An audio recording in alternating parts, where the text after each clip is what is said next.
നമസ്കാരം. ഷെയ്ൻ നിഗം നായകനായ സിനിമയുടെ ഷൂട്ടിംഗ് ലൊക്കേഷനിലെത്തി ഒരു സംഘം ആളുകൾ പ്രൊഡക്ഷൻ മാനേജരെ ക്രൂരമായി മർദ്ദിച്ചു. പ്രൊഡക്ഷൻ മാനേജർ ടി ജിബുവിനാണ് മർദ്ദനമേറ്റത്. ഇന്നലെ രാത്രി 11 മണിയോടെയാണ് 5 അംഗ സംഘം മലാപ്പറമ്പിന് സമീപം ആക്രമണം നടത്തിയത്.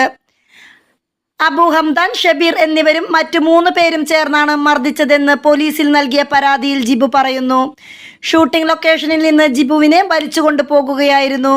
റോഡരികിൽ വെച്ചാണ് മർദ്ദിച്ചത്. ലോഹവള കൊണ്ട് ഇടിക്കുകയും കത്തികൊണ്ട് കുത്തി കൈക്ക് പരിക്കേൽപ്പിക്കുകയും ചെയ്തു. പോലീസ് അന്വേഷണം ആരംഭിച്ചു. ബൈക്ക് വാടകയുമായി ബന്ധപ്പെട്ട തർക്കമാണ് മർദ്ദനത്തിന് പിന്നിലെന്നാണ് ലഭിക്കുന്ന വിവരം. സിനിമയുടെ ആവശ്യത്തിലേക്കായി ബൈക്ക് വാടകയ്ക്കെടുത്തിരുന്നു. വാടകയായി വൻതുകയാണ് ചോദിച്ചത്. ഇത്രയും വലിയ തുക നൽകാൻ സാധിക്കില്ലെന്ന് അറിയിച്ചു. ഇതോടെയാണ് അബു ഹംദാന്റെ നേതൃത്വത്തിലെത്തിയ സംഘം മർദ്ദിച്ചതെന്ന് ജിബു പറഞ്ഞു. ഷെയ്ൻ നിഗത്തിനെ നായകനാക്കി